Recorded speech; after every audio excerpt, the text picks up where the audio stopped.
നമ്മൾ തൊട്ടു മുൻപുള്ള വീഡിയോയിൽ ഡിസ്കസ് ചെയ്തിരുന്നത് നമ്മൾ വീട് നിർമ്മിക്കാൻ അല്ലെങ്കിൽ കെട്ടിടം നിർമ്മിക്കാൻ ഒരു കോൺട്രാക്ട് അഗ്രിമെന്റ് ഉണ്ടാക്കുമ്പോൾ അതിൽ പ്രധാനമായിട്ടുണ്ടായിരിക്കേണ്ട രണ്ട് കാര്യങ്ങളെ കുറിച്ചായിരുന്നു.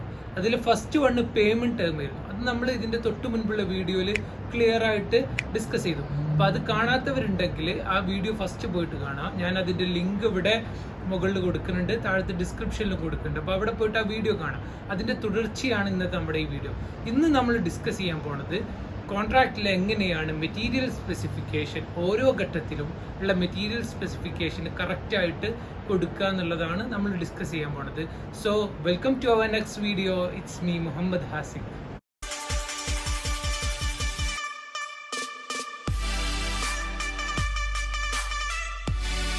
നമ്മൾ വീട് കോൺട്രാക്ട് കൊടുക്കുമ്പോൾ മുന്നത്തെ വീഡിയോയിൽ പറഞ്ഞല്ലോ, സാധാരണയായിട്ട് ഫൗണ്ടേഷൻ നമ്മൾ തന്നെ ചെയ്യല, ക്ലയന്റ് തന്നെ ചെയ്യുക. ഫൗണ്ടേഷൻ എന്ന് പറഞ്ഞാൽ നമ്മുടെ ഗ്രൗണ്ട് ലെവൽ, ഭൂമിയുടെ താഴെ എന്ത് വരുന്നു അതാണ് ഒരു ബിൽഡിങ്ങിന്റെ ഫൗണ്ടേഷൻ. ആ ഫൗണ്ടേഷൻ നമ്മൾ ക്ലയന്റ് തന്നെ ചെയ്യും, കാരണം അത് കൂടാനും കുറയാനും ഒക്കെ ചാൻസ് ഉണ്ട് മണ്ണിനനുസരിച്ചിട്ട്. അപ്പോൾ ഫൗണ്ടേഷൻ നമ്മൾ തന്നെ ചെയ്യും. അത് നമ്മൾ കരിങ്കല്ലോ ചെങ്കല്ലോ ഉപയോഗിച്ചിട്ട് നല്ല രീതിയിൽ ചെയ്ത് കെട്ടിവരാം. അത് കഴിഞ്ഞാൽ ഇനിയുള്ളത് ബേസ്മെന്റ് മുതൽ ഒരു കോൺട്രാക്ട് കൊടുക്കുക വിചാരിച്ചു. അപ്പോൾ ബേസ്മെന്റിന്റെ കാര്യം പറയുകയാണെങ്കിൽ ബേസ്മെന്റിൽ നമ്മൾ ഏത് സ്റ്റോൺ ആണ് ഉപയോഗിക്കുന്നത്, കരിങ്കല്ലാണോ ഉപയോഗിക്കുന്നത്, ചെങ്കല്ലാണോ ഉപയോഗിക്കുന്നത് എന്നുള്ളത് വ്യക്തമായിട്ട് നമ്മുടെ കോൺട്രാക്റ്റിൽ പറഞ്ഞിട്ടുണ്ടാവണം. അതുപോലെ ആ ബേസ്മെന്റിന്റെ തറയുടെ വീതി എത്രയാണ്, എത്ര ഹൈറ്റിലാണ് കെട്ടുന്നത്, അത് നമ്മൾ കോൺട്രാക്റ്റിൽ മെൻഷൻ ചെയ്യണം. അതുപോലെ അത് കെട്ടാൻ ഉപയോഗിക്കുന്ന മിക്സ് റേഷ്യോ എന്ന് പറഞ്ഞാൽ നമ്മുടെ മോർട്ടർ, സിമെന്റ് എത്ര, സാൻഡ് എത്ര എന്നുള്ളതാണ് മിക്സ് റേഷ്യോ. ഇപ്പൊ 4 ചട്ടിക്ക് 1 ചട്ടി എന്നൊക്കെ നമ്മൾ പറയൂലേ, അങ്ങനെ അതാണ് ഈ മിക്സ് റേഷ്യോ. അത് കറക്റ്റായിട്ട് മെൻഷൻ ചെയ്യണം. ഇന്ന മിക്സ് റേഷ്യോയിലാണ് അവിടെ കിട്ടുന്നത്. അപ്പൊ ആ ഭാഗം ക്ലിയർ ആയി. ഇനി അടുത്തതുള്ളത് നമ്മുടെ പ്ലിന്ത് ബീമാണ്, ബെൽറ്റ്. അപ്പോൾ പ്ലിന്ത് ബീമിന്റെ കാര്യം പറയുമ്പോൾ അതിന്റെ വീതി എത്ര മെൻഷൻ ചെയ്യണം, അതിന്റെ തിക്നെസ് എത്രയെന്ന് മെൻഷൻ ചെയ്യണം. പിന്നെ അത് കഴിഞ്ഞാൽ അതിൽ ഉപയോഗിക്കുന്ന കോൺക്രീറ്റിന്റെ മിക്സ് റേഷ്യോ എന്താണെന്ന് മെൻഷൻ ചെയ്യണം. പിന്നെ അത് കഴിഞ്ഞാൽ അതിൻ്റെ ഉള്ളിലുള്ള സ്റ്റീൽ അത് ഏത് ബ്രാൻഡാണെന്ന് മെൻഷൻ ചെയ്യണം. പിന്നെ അതുപോലെ അതിൽ ഉപയോഗിക്കുന്ന ബാറിന്റെ ഡയമീറ്റർ ഇപ്പോൾ 8 mm ആണോ അല്ലെങ്കിൽ 10 mm ആണോ ഉപയോഗിക്കുന്നത് അത് മെൻഷൻ ചെയ്യണം. എത്ര ബാർ അവിടെ ഉപയോഗിക്കുന്നത് മെൻഷൻ ചെയ്യണം. അതുപോലെ സ്റ്റിറപ്സ് എന്ന് പറയുമ്പോൾ നമ്മൾ റിങ്സ് ഉണ്ടാവില്ലേ നമ്മുടെ ബീമിലുള്ള, ആ റിങ്സ് സ്പേസിങ്, ആ ഒരു റിങ് കഴിഞ്ഞിട്ട് മറ്റേ റിങ്ങിലോട്ട് എത്ര ദൂരമാണ് ഉണ്ടാവുക. നമ്മൾ സാധാരണ 5 ഇഞ്ച് അല്ലെങ്കിൽ 6 ഇഞ്ചൊക്കെ കൊടുക്കില്ല, അത് കറക്റ്റ് മെൻഷൻ ചെയ്യണം എത്രയാണുള്ളത്. അങ്ങനെ നമ്മൾ പ്ലിന്ത് ബീമിനെ കുറിച്ചിട്ട് ഫുൾ ഡീറ്റെയിൽ ആയിട്ട് നമ്മുടെ കോൺട്രാക്റ്റിൽ മെൻഷൻ ചെയ്യണം.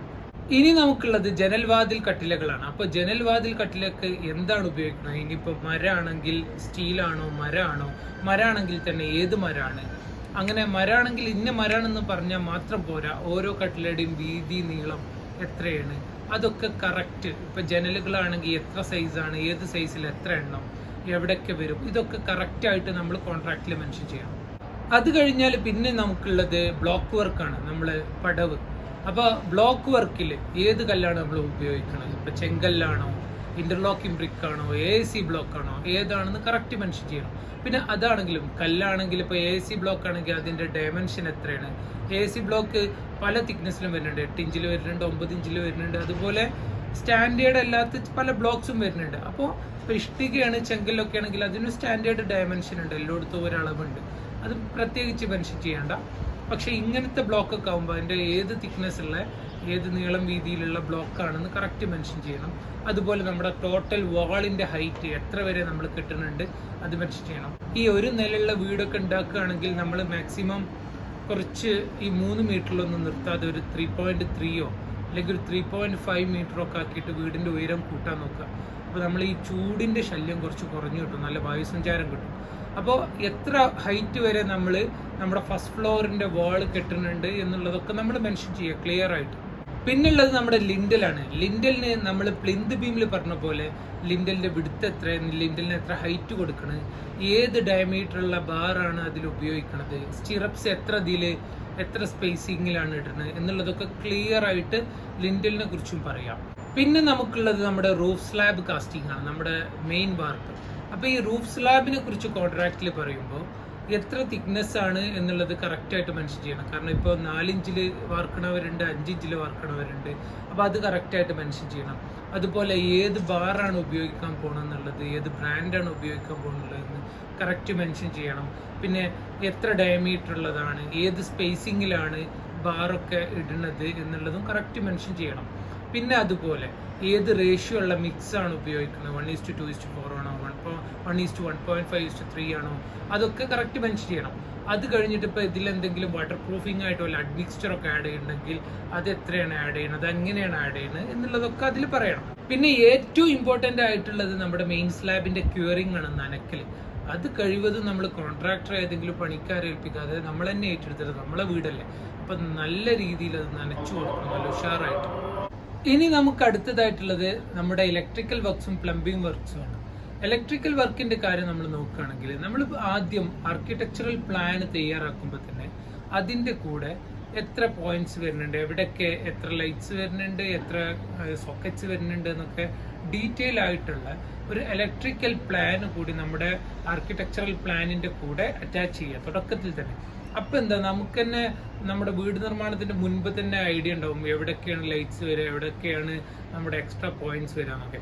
അപ്പോൾ നമ്മൾ കുറച്ച് കാലം കഴിഞ്ഞിട്ട് വയറിംഗുകാരനോട് പറയും എനിക്ക് അവിടെ ലൈറ്റ് വേണം, അവിടെ ഈ പോയിന്റ് വേണം, അവിടെ AC പോയിന്റ് വേണം എന്നൊക്കെ പറയുമ്പോൾ അവർ പറയും ഇതൊന്നും ഞങ്ങൾ മുന്നേ കണക്ക് കൂട്ടിയിട്ടില്ല, ഇതൊക്കെ എക്സ്ട്രാ പൈസ വരുന്നു. അപ്പം അങ്ങനെയുള്ള എല്ലാം ക്ലോസ് ചെയ്യാൻ വേണ്ടിയിട്ട് നമ്മൾ ആദ്യം തന്നെ ഒരു ഇലക്ട്രിക്കൽ പ്ലാന് നമ്മുടെ ആർക്കിടെക്ചറൽ പ്ലാനിന്റെ കൂടെ അറ്റാച്ച് ചെയ്യാം. അപ്പോൾ അങ്ങനത്തെ ഒരു പ്രശ്നങ്ങളും ഉണ്ടാവില്ല. പിന്നെ നമ്മൾ ഏത് കേബിളാണ് യൂസ് ചെയ്യുക വയറിങ്ങിന് അത് കറക്റ്റായിട്ട് മെൻഷൻ ചെയ്യുക, ഏത് ബ്രാൻഡാണെന്ന്. പിന്നെ സ്വിച്ച് ആൻഡ് സോക്കറ്റ്സ് അത് വളരെ ഇമ്പോർട്ടൻ്റ് ആണ്. സ്വിച്ചും സോക്കറ്റുകളും പല ബ്രാൻഡും വരുന്നുണ്ട്, ഒരു ബ്രാൻഡിൽ തന്നെ പല റേഞ്ചസ് വരുന്നുണ്ട്. അപ്പോൾ ഏത് ബ്രാൻഡിൽ ഏത് റേഞ്ച് സ്വിച്ചാണ് എന്നുള്ളത് കറക്റ്റ് നമ്മൾ കോൺട്രാക്റ്റിൽ പറഞ്ഞിരിക്കണം. പിന്നെ അത് കഴിഞ്ഞാൽ നമ്മുടെ സ്വിച്ച് ഗേഴ്സ് ELCB MCB ഒക്കെ അതും വളരെ റേറ്റിൽ നല്ല ഡിഫറൻസ് വരുന്ന ഐറ്റങ്ങളാണ്. നല്ല ക്വാളിറ്റി കൂടിയതും കുറഞ്ഞതൊക്കെ ഉണ്ട്. അപ്പോൾ ഏത് ELCB MCB ഒക്കെയാണ് യൂസ് ചെയ്യാൻ പോണത് എന്നുള്ളത് ബ്രാൻഡും അതിൻ്റെ റേഞ്ചും നമ്മുടെ കോൺട്രാക്റ്റിൽ കറക്റ്റായിട്ട് പറഞ്ഞിരിക്കണം. അടുത്തതായിട്ട് നമ്മൾ ശ്രദ്ധിക്കേണ്ടത് നമ്മുടെ പ്ലംബിംഗ് വർക്കുകളാണ്. ഈ പ്ലംബിംഗ് വർക്കിന്റെ കാര്യത്തിൽ ഇലക്ട്രിക്കൽ ഡ്രോയിങ് പറഞ്ഞ പോലെ ഒരു പ്ലംബിംഗ് ഡ്രോയിങ്ങും തയ്യാറാക്കുക. അത് നമ്മുടെ വാഷ്റൂംസ് ഒക്കെ ഒന്ന് കാണിച്ചിട്ട് അവിടെ വാട്ടർ ക്ലോസറ്റിന്റെ ലൊക്കേഷൻ ഏതാണ്, വാഷ് ബേസിന്റെ ലൊക്കേഷൻ ഏതാണ്, ടൈപ്പിന്റെ ലൊക്കേഷൻ ഏതാണെന്നൊക്കെ നമ്മുടെ വീട് പണ്ട് മുന്നേ തന്നെ ഒന്ന് മാർക്ക് ചെയ്തിട്ട് ഫൈനലൈസ് ചെയ്യുക. അപ്പോൾ നമുക്ക് ഫ്യൂച്ചറിൽ ഒരു കൺഫ്യൂഷനേ ഉണ്ടാവില്ല. അപ്പോൾ അതുപോലെ കോൺട്രാക്ടർ നമുക്ക് പ്രൊവൈഡ് ചെയ്യുകയും ചെയ്യും. അപ്പോൾ നമ്മുടെ ഈ സ്പേസ് ശരിക്കാവാത്തതും അങ്ങനത്തെ പ്രശ്നങ്ങളൊക്കെ നമുക്ക് മുൻപേ ചിന്തിച്ചിട്ട് ഒരു സൊല്യൂഷനും കണ്ടെത്താൻ പറ്റും. അപ്പോൾ പ്ലംബിങ്ങിന്റെ കാര്യത്തിൽ നമ്മൾ ഏത് പൈപ്പ്സ് ആണ് ഉപയോഗിക്കുന്നത്, ഏത് ടൈപ്പ് പൈപ്പാണ് ഉപയോഗിക്കുന്നത് എന്നുള്ളത് മെൻഷൻ ചെയ്യുക. അതുപോലെ പിന്നെ അതിൽ ഏറ്റവും ഇമ്പോർട്ടൻറ്റ് നമ്മുടെ ഈ സാനിറ്ററി ഫിറ്റിങ്സും ആക്സറീസും ആണ്. ഇപ്പോൾ നമ്മൾ ഈ വാട്ടർ ക്ലോസറ്റോ അല്ലെങ്കിൽ സിങ്ക്, വാഷ് ബേസിനും സിങ്കും ഒക്കെ എടുക്കുകയാണെങ്കിൽ നമ്മൾ എന്ത് ചെയ്യാന്ന് വെച്ചാൽ ഇതിനൊക്കെ ഒരു പ്രൈസ് ഫിക്സ് ചെയ്യാം. ഇപ്പോൾ വാട്ടർ ക്ലോസറ്റ് ആണെങ്കിൽ ഒന്ന് നമ്മൾ അത് ഏത് ടൈപ്പ് വാട്ടർ ക്ലോസറ്റാണ് ഫിക്സ് ചെയ്യണമെന്ന്, വാൾ ഹാങ്ങിങ് ആണോ അല്ലെങ്കിൽ നമ്മുടെ ഫ്ലോർ മൗണ്ടഡ് ആണോ, ഇപ്പം നിലത്ത് വെക്കണതാണോ ചുമരിൽ ഫിക്സ് ചെയ്യണതാണോ എന്നൊക്കെ നമ്മൾ ഏത് വാട്ടർ ക്ലോസറ്റ് ആണ് നമ്മൾ യൂസ് ചെയ്യണമെന്ന് മെൻഷൻ ചെയ്യുക. അത് ഏത് ബ്രാൻഡാണെന്ന് മെൻഷൻ ചെയ്യുക. അതിനൊരു പ്രൈസും ഇടാം. ഇപ്പോൾ വാട്ടർ ക്ലോസറ്റിന് ഒരു 10,000 rupees അല്ലെങ്കിൽ ഒരു 7,000 rupees എന്ന് മെൻഷൻ ചെയ്യുക. അതുപോലെ ഇപ്പോൾ ഒരു മിക്സറോ ടൈപ്പോ ഒക്കെ ആണെങ്കിൽ അതിനൊരു 1,000 rupees എന്നൊക്കെ മെൻഷൻ ചെയ്യുക. അപ്പോൾ നമുക്ക് നോക്കാൻ പറ്റും, നമുക്ക് പർച്ചേസ് ചെയ്യുമ്പോൾ നമുക്ക് തന്നെ തീരുമാനിക്കാം ഈ പ്രൈസിൻ്റെയാണ് നമുക്ക് എടുക്കാൻ പറ്റുക. ഇനിയിപ്പോൾ അതിൽ കൂടുതൽ വേണമെങ്കിൽ നമ്മൾ എക്സ്ട്രാ കോൺട്രാക്ടർക്ക് പൈസ കൊടുക്കുക. അതിൽ കുറച്ചാണെങ്കിൽ നമ്മൾ എടുക്കണതെങ്കിൽ ആ പൈസ നമുക്ക് മറ്റുള്ള മെറ്റീരിയലിലൊക്കെ അഡ്ജസ്റ്റ് ചെയ്യുകയും ചെയ്യാം. അതുപോലെ നമ്മുടെ വാട്ടർ ടാങ്ക് എത്ര കപ്പാസിറ്റി ഉള്ളതാണ്, ഏത് ബ്രാൻഡാണ്, അതുപോലെ സെപ്റ്റിക് ടാങ്ക് എത്ര കപ്പാസിറ്റി ഉള്ളതാണ്, ഏത് ബ്രാൻഡാണ്, അതൊക്കെ നമ്മൾ മെൻഷൻ ചെയ്യണം.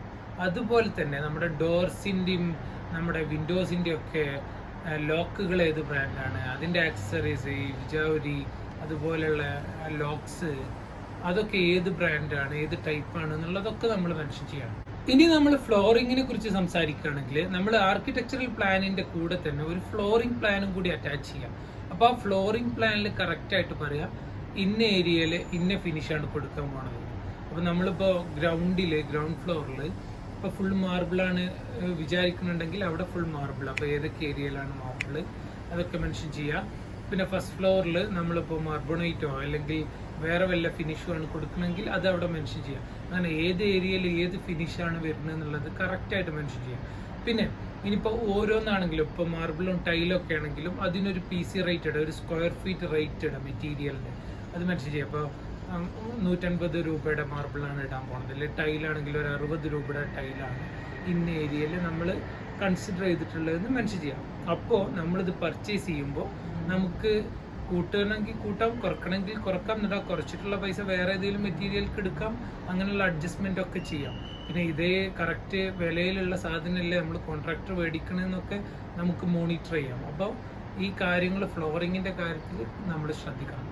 ഇനി നമ്മൾ പെയിന്റിങ്ങിനെ കുറിച്ച് സംസാരിക്കുകയാണെങ്കിൽ പെയിന്റിങ്ങിന്റെ കാര്യത്തിൽ ഡിഫറെന്റ് ബ്രാൻഡ്സ് ഉണ്ട്, ബ്രാൻഡിൽ തന്നെ ഡിഫറെന്റ് റേഞ്ചസ് ഉണ്ട്. നമ്മൾ മുൻപത്തെ വീഡിയോയിലൊക്കെ പറഞ്ഞ പോലെ ഒരു ബ്രാൻഡിൽ തന്നെ ബേസിക് ആയിട്ടുള്ള പെയിന്റ്സ് ഉണ്ട്, അത് കഴിഞ്ഞിട്ട് കുറച്ച് ഒരു ആവറേജ് ടൈപ്പിലുള്ളതുണ്ട്, പിന്നെ കുറച്ച് ലക്ഷൂറിയസ് ആയിട്ടുള്ള ടൈപ്സ് പെയിന്റ്സ് ഉണ്ട്. അപ്പോൾ ഏത് ബ്രാൻഡാണ്, അത് ഏത് റേഞ്ച് പെയിന്റ് ആണ് എന്നുള്ളത് നമ്മൾ കറക്റ്റായിട്ട് മെൻഷൻ ചെയ്യണം. അതുപോലെ ഇപ്പോൾ പുട്ടി യൂസ് ചെയ്യുകയാണെങ്കിൽ ഏത് പുട്ടിയാണ് യൂസ് ചെയ്യുന്നത്, ഇപ്പോൾ ഒരു കോട്ട് പുട്ടിയാണ് നമ്മൾ അപ്ലൈ ചെയ്യുക, അല്ലെ രണ്ട് കോട്ട് അപ്ലൈ ചെയ്യുമോ, അത് കഴിഞ്ഞിട്ട് ഇപ്പോൾ പെയിന്റ് ടോപ്പ് കോട്ടാണെങ്കിൽ 2 കോട്ടാണോ 3 കോട്ടാണോ, അതൊക്കെ നമ്മൾ കറക്റ്റായിട്ട് നമ്മുടെ കോൺട്രാക്റ്റിൽ മെൻഷൻ ചെയ്യണം. ഇപ്പം നമ്മുടെ ഏരിയയിലെ കോൺട്രാക്റ്റുകളൊക്കെ നോക്കിയാൽ, വീട് വേണ്ട കോൺട്രാക്റ്റൊക്കെ നോക്കിയാൽ ആകെ ഒരു 2-3 പേജ് ഉണ്ടാവും, അതിൽ കാര്യം തീർന്നിട്ടുണ്ടാവും. ജസ്റ്റ് ബേസിക് ആയിട്ടുള്ള കാര്യങ്ങൾ മാത്രം പറഞ്ഞിട്ട്. അപ്പോൾ നിങ്ങൾ ചിന്തിക്കും ഇപ്പോൾ ഇത്രയും കാര്യമൊക്കെ മെൻഷൻ ചെയ്തൊരു കോൺട്രാക്റ്റ് ഉണ്ടാക്കണമെങ്കിൽ അത് കുറേ ടൈം എടുക്കും, കുറച്ച് കോംപ്ലിക്കേറ്റഡ് ആവും, കുറച്ച് വലിയ കോൺട്രാക്റ്റ് ആവും നോക്കും. പക്ഷേ നമ്മൾ തുടക്കത്തിൽ കുറച്ച് സമയം എടുത്തിട്ട് നമ്മളെല്ലാം മെൻഷൻ ചെയ്ത് എല്ലാ ഡീറ്റെയിലും നോക്കി ചെയ്താൽ പിന്നെ ഭാവിയിൽ ഫ്യൂച്ചറിൽ ഒരു പ്രശ്നമേ ഉണ്ടാവില്ല. നമ്മുടെ വർക്ക് സ്മൂത്തായിട്ട് നടക്കും, നമുക്ക് നഷ്ടങ്ങളും ഉണ്ടാവില്ല, നമുക്ക് വർക്കിൻ്റെ ശേഷം ഒരു സാറ്റിസ്ഫാക്ഷനും ഉണ്ടാവും. അപ്പോൾ കുറച്ച് തുടക്കത്തിൽ ബുദ്ധിമുട്ടിയാലും പ്രശ്നമില്ല, നമുക്ക് ഭാവി സേഫ് ആക്കാൻ വേണ്ടിയിട്ട് ഇങ്ങനത്തെ രീതിയിൽ കോൺട്രാക്റ്റുകൾ ഉണ്ടാക്കി ചെയ്യാവും ഏറ്റവും ബെറ്റർ. ഈ വീഡിയോ നിങ്ങൾക്ക് ഇഷ്ടമായി എന്ന് വിചാരിക്കണം. അപ്പോൾ നിങ്ങളുടെ ഫാമിലിയിലെ ഫ്രണ്ട്സിലൊക്കെ ആരെങ്കിലും വീട് നിർമ്മാണം അല്ലെങ്കിൽ കെട്ടിട നിർമ്മാണമൊക്കെ തുടങ്ങാൻ നിൽക്കുന്നവരുണ്ടെങ്കിൽ അവർക്ക് ഈ വീഡിയോ ഷെയർ ചെയ്ത് കൊടുക്കുക, അവർക്ക് യൂസ്ഫുൾ ആവും. വീഡിയോ ഇഷ്ടമായെങ്കിൽ ലൈക്ക് ചെയ്യുക, പിന്നെ നിങ്ങളുടെ അഭിപ്രായങ്ങളും നിർദ്ദേശങ്ങളൊക്കെ കമൻ്റായിട്ട് അറിയിക്കുക. പിന്നെ എന്തെങ്കിലും സംശയങ്ങൾ ഉണ്ടെങ്കിൽ കമൻ്റായിട്ട് അറിയിക്കുക, അപ്പോൾ ഞാൻ അതിന് റിപ്ലൈ ചെയ്യും. പിന്നെ നമ്മൾ ഈ ചാനലിലൂടെ ഉദ്ദേശിക്കുന്നത് വീട് നിർമ്മാണത്തിൻ്റെ ഓരോ ഘട്ടത്തിലും നമ്മൾ ശ്രദ്ധിക്കേണ്ട കാര്യങ്ങളെക്കുറിച്ചും അതുപോലെ വീട് നിർമ്മാണത്തിലുള്ള ലേറ്റസ്റ്റ് ട്രെൻഡുകളെ കുറിച്ചൊക്കെ നിങ്ങളുമായി ഷെയർ ചെയ്യുക എന്നുള്ളതാണ്. അപ്പോൾ ഇതുവരെ നിങ്ങൾ ഈ ചാനൽ സബ്സ്ക്രൈബ് ചെയ്തിട്ടില്ല, നിങ്ങളിപ്പോൾ ഈ ചാനൽ ആദ്യമായിട്ടാണെങ്കിൽ ഇപ്പം തന്നെ പോയിട്ട് ചാനൽ സബ്സ്ക്രൈബ് ചെയ്യുക, സപ്പോർട്ട് ചെയ്യുക. ഈ സ്ക്രീനിൻ്റെ ഈ കോർണറിൽ ഇപ്പോൾ ഒരു സബ്സ്ക്രിപ്ഷൻ്റെ ബട്ടൺ പോപ്പപ്പ് ചെയ്ത് വരും, അപ്പോൾ അതിലൊന്ന് ജസ്റ്റ് ക്ലിക്ക് ചെയ്തിട്ട് ഓൾ സെലക്ട് ചെയ്യുക, ബെലൈക്കൺ ക്ലിക്ക് ചെയ്ത് ഓൾ സെലക്ട് ചെയ്യുക. അപ്പോൾ നമ്മൾ അപ്ലോഡ് ചെയ്യുമ്പോൾ പുതിയ വീഡിയോസൊക്കെ നിങ്ങൾക്ക് നോട്ടിഫിക്കേഷനായിട്ട് ലഭിക്കും. അപ്പോൾ അടുത്ത വീഡിയോയിൽ കാണുന്നവരെ thanks for watching, take care.